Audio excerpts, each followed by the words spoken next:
Welcome to Soulciete, the shift, the tribe, the movement. May you live your truth. Live from Los Angeles, this is Dr. Erin, Doctor of Divinity.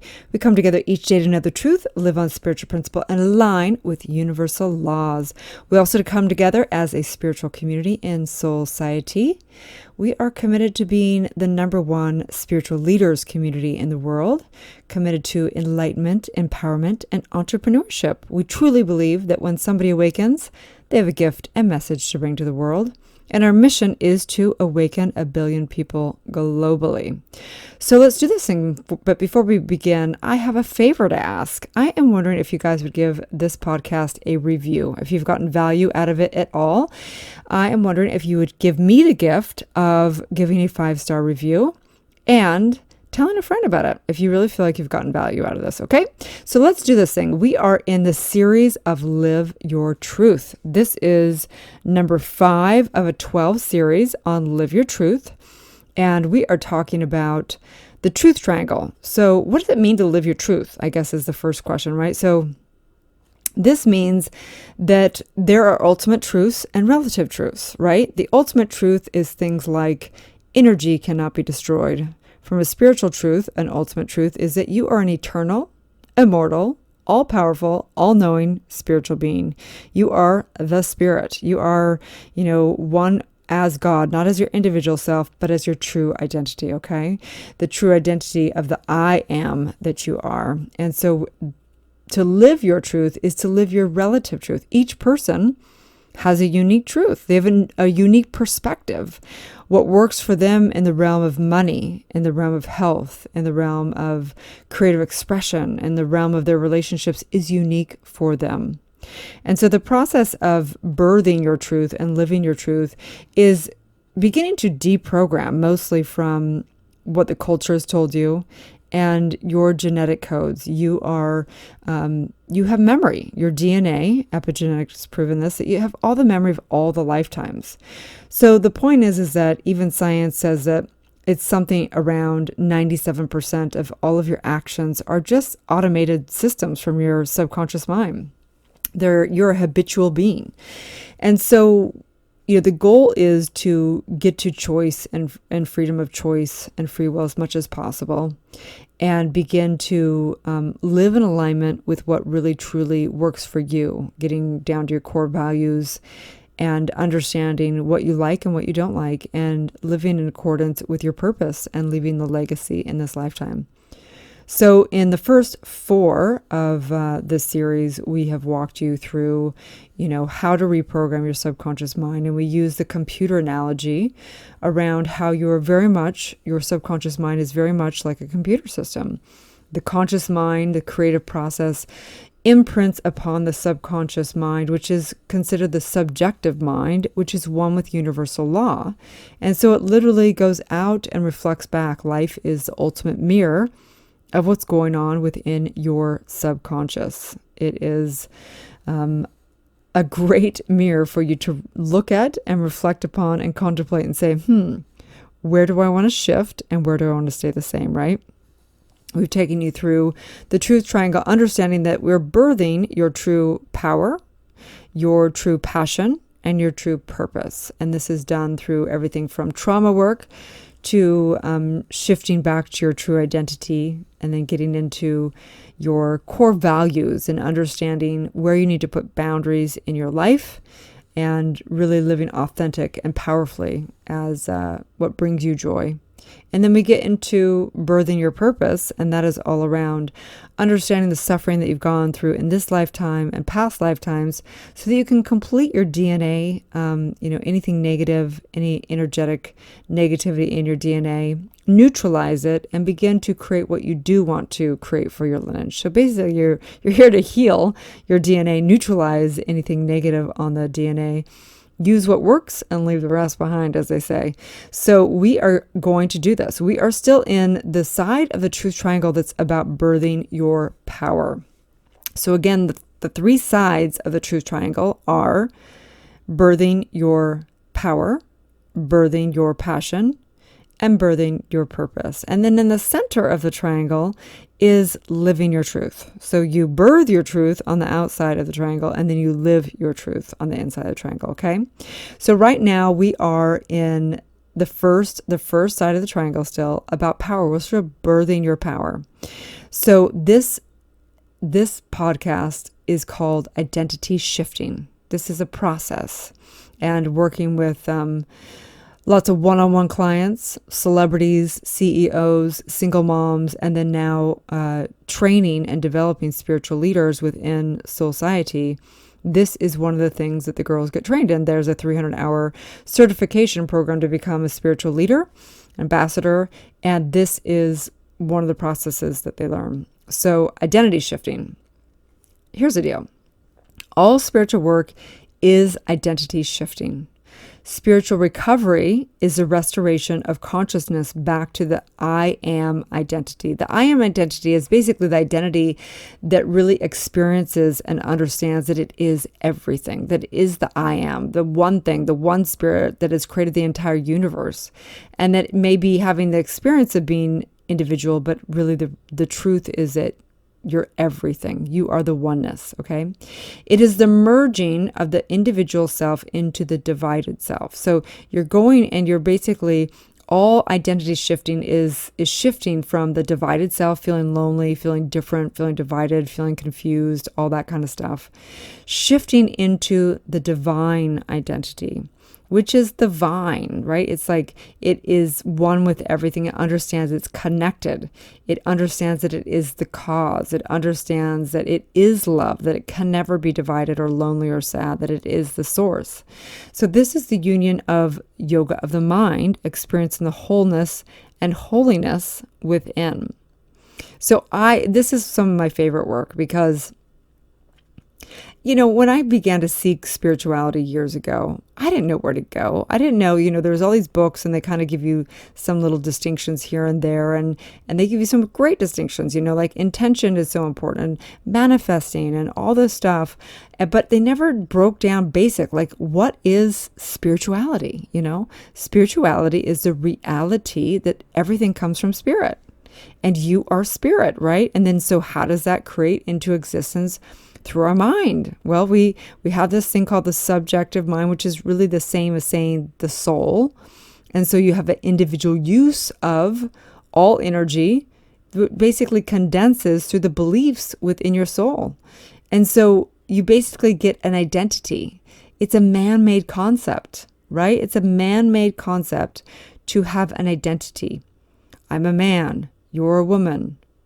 I'm somebody that's not worthy. I'm never enough. I'm a doctor. I'm pathetic. I have no confidence. And so on and so forth, right? So we want to begin to take inventory again on what are your identities? What is your identity in the realm of money? What's your identity in the realm of relationships? What's your identity in the realm of health? These become identities. People forget. And if they don't have a deep core connection to their true self, then they forget. They forget that they're having the experience as this body. They forget that they're having the experience of whatever story and stuff they've had around money. They forget. I always say the only disease there is amnesia, because if you understood and you woke up to who you are, you'd realize whatever you're experiencing is a relative experience, but it's not the truth of who you are. So in this process, it's all about questioning who you are and releasing the cultural programming and the identity that's been basically brought down through your lineage. Okay, so I invite you to get a pen and paper out and begin to, you can either pause this podcast when I ask a question and do some journaling and then listen again and pause again, or you can write down some of these questions and you can take it into your journaling for the week. You can take it into your meditations and begin to do contemplative meditations, whatever you want. But I want you to really begin to really take inventory, really take a look at your life as if you are the observer, as if you're, kind of looking at your life like you're watching a movie. And I want you to really ask, and I think one of the greatest meditations, contemplative meditations you could ever ask is one question. Who am I? Who am I? Who are you? And just beginning to let yourself intuitively, answer that. I remember years ago when I began to ask and ponder that question, every answer I had wasn't the truth, and I knew it. And so we want to begin to look at the story and the beliefs you have about yourself. Are you somebody that is confused? Are you somebody that's sexy? Are you somebody that, is a hustler that gets stuff done all day long? Are you broke all the time? Are you a millionaire? Are you better than? Are you less than? What are the things that you tell yourself, and what do you truly believe about yourself? And beginning to contemplate those and question those and begin to think about, where did that come from? Why do I think that? And beginning to break down, the truth of who you are, right? You are not your beliefs even. You're not your body. You're not the circumstances. You are the creator of them. And so again, in the area of money and career, who are you? Are you somebody that, is very successful? Are you somebody that's able to get stuff done? Or are you somebody that goes around in circles and starts and stops things and is overwhelmed and just can't see things through? Or maybe you're somebody that's like, I'm just destined to have an 8-to-5 job, and it's just who I am. People have identity. I'm an entrepreneur. I can't help it. It's just, I was born this way. Oh, I'm just, I'm a CEO. I'm whatever. What is your identity when it comes to money and career? Who are you? And it's okay to identify as those things, but just know it's not the truth of who you are.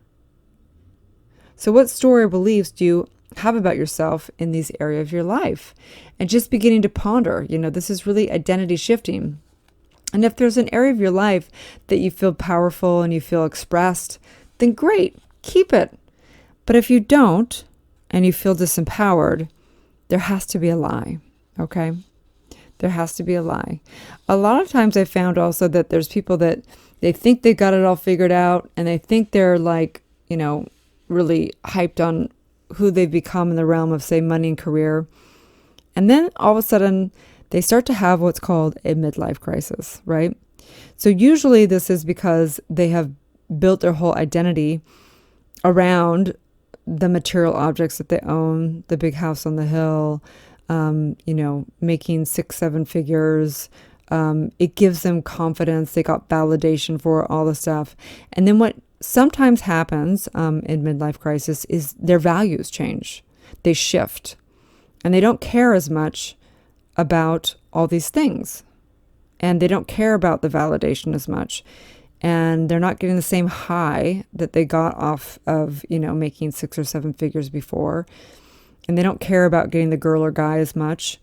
And they begin to question their identity. And it's some of the hardest work you'll ever do in your life. I think it's total spiritual warfare, in that it's amazing how much the ego clings to this identity.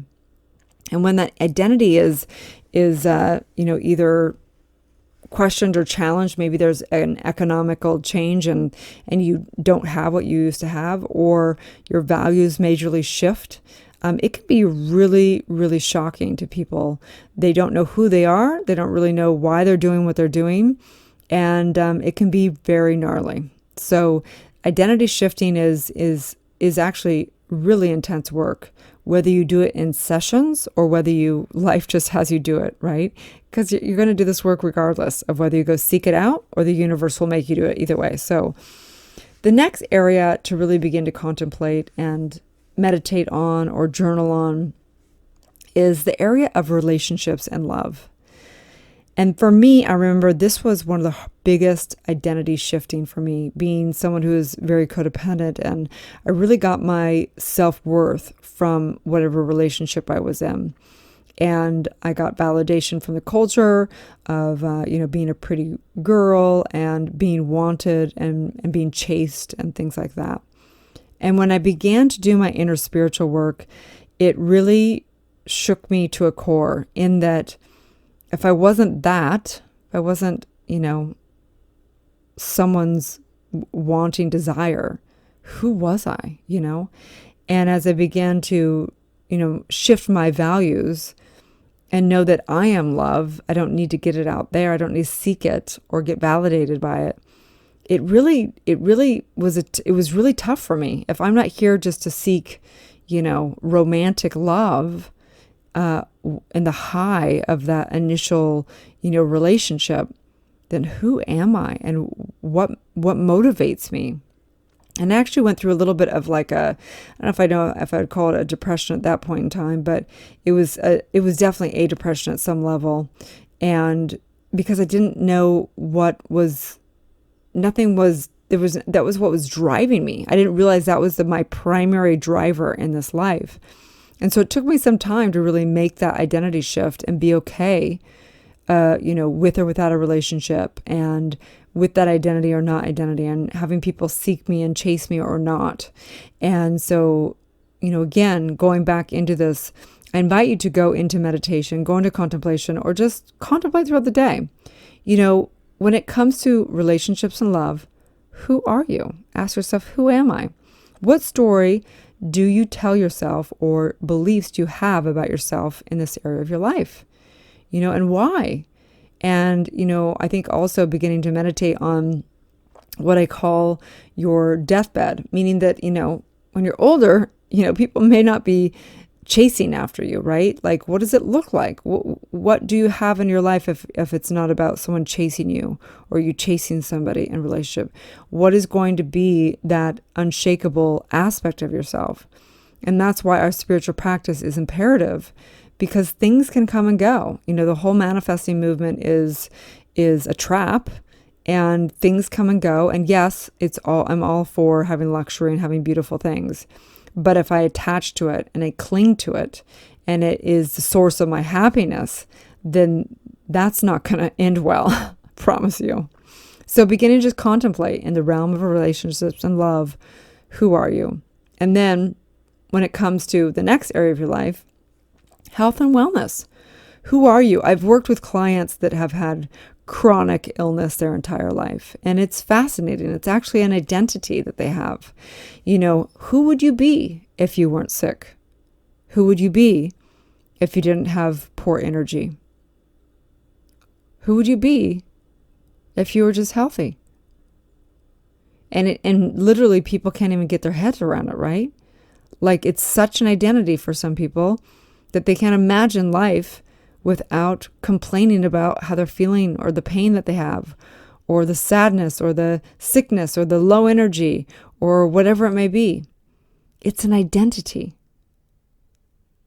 And I've witnessed miracles in the trauma work around this. I've witnessed people growing back their hair. I've witnessed pains in the body going away. I've witnessed people who were, having to go to the chiropractor every single week for their whole life, never having a pain in their back again. It's possible. It's all emotion. It's all identity in the body.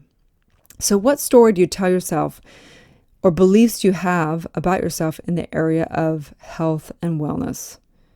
Is it just something that you've accepted because that's the way your parents were? Is it just something the way it is because all your friends have problems with their energy and their health? And what are the benefits to this identity? What are the payoffs? I remember I was working with somebody and I identified with them because they had low blood sugar, and I was like, oh, same thing. I had it before I did my subconscious work. And as a practitioner, we don't ever give somebody their own epiphanies, right? We don't tell them what they should see for themselves. We don't evaluate and tell them their breakthroughs. But what happened with this person is they realized that they had low blood sugar, and it kind of worked for them. They got attention when their blood sugars went low, and they actually dramatized it. And they actually did feel like they had low blood sugar. But in just seeing the kind of payoff for it from a subconscious perspective, it diminished it greatly. It's possible, you guys. It's possible. So the real question is, who do you desire to be? And what qualities and habits would they embody? Some of the greatest shifts I've had with people, especially in the realm of relationship, is no longer looking to their partner to fulfill the identity that they already have, like someone who has to always suffer in relationship, or someone has to always think that life is hard. That's an identity, right? But when they shift it into what do they want to create, and who would that person have to be? What would they have to embody to create having a joyful life, having an easy and blissful relationship, having, tons of money and making an impact in the world? Who and what qualities and habits would they embody? And when you begin to ask yourself from the perspective of what's possible and what do you want instead of what you don't want, things open up. So the next question is, what are you willing to sacrifice in order to have the life that you desire? What are you willing to sacrifice in order to have the life you desire? And this is something, I think that there's so many great questions, and that was what Socrates' method and Greek oracle processes and a lot of this work that I practiced for years and years. And I remember one day literally sitting down and going for a long walk after, and that whole day I was contemplating, what is it after all this years and years and years of doing spiritual work and subconscious work and meditating and all this stuff, what is it that I'm actually doing here? What if you're to break it down into a framework and break it down in a step-by-step process, what it is that we're actually doing? And what we're doing is we're shifting the identity back to the true identity. That's our primary work of what we're doing in getting to the ultimate truth. And then what we're doing is we're never placing the value out in the world. Identity cannot be contingent upon what's going on in our world, how much money we have in the bank, what our relationship status is, whether the economy is good or bad, or da-da-da-da-da, right? We cannot place our holiness, our happiness, our fulfillment out in the world. That's the primary work that we're doing. And then what we're doing is we are birthing our relative truth, and we're deciding, what do we like? What is your passion? What works for you in the realm of the different areas of your life? And putting boundaries on things that don't work for you, and people and places and circumstances that cause chaos in your life, so that you can live joyfully and powerfully and intentionally in what matters to you.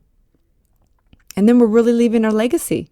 We've got this DNA code, and we're doing our work to clear it up, neutralize it and move past our habitual ways. And then we're leaving our legacy, our purpose and our calling. And so the truth is that you're an all-powerful spiritual being with the ability to create and be whomever you choose to be. You are capable of anything you put your mind to. This is the truth of who you are. So in this, I know that as you shift your identity back to the I am, all things are possible. Your birthright is emancipation from suffering. Your birthright is to have a life of abundance and prosperity.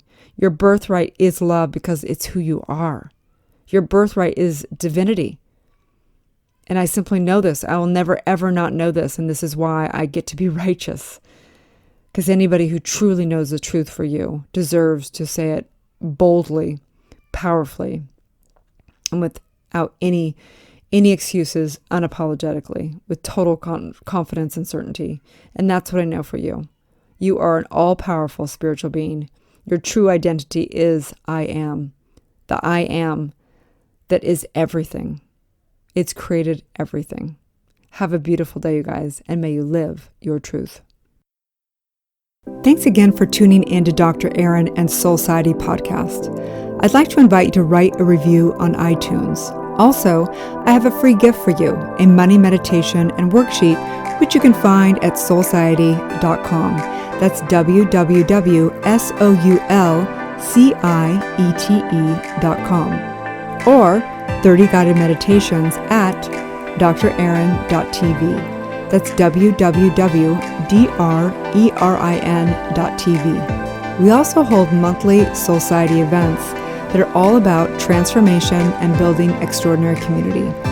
You can also watch me live daily on goodmorninglalaland.com or Instagram at drerin.tv.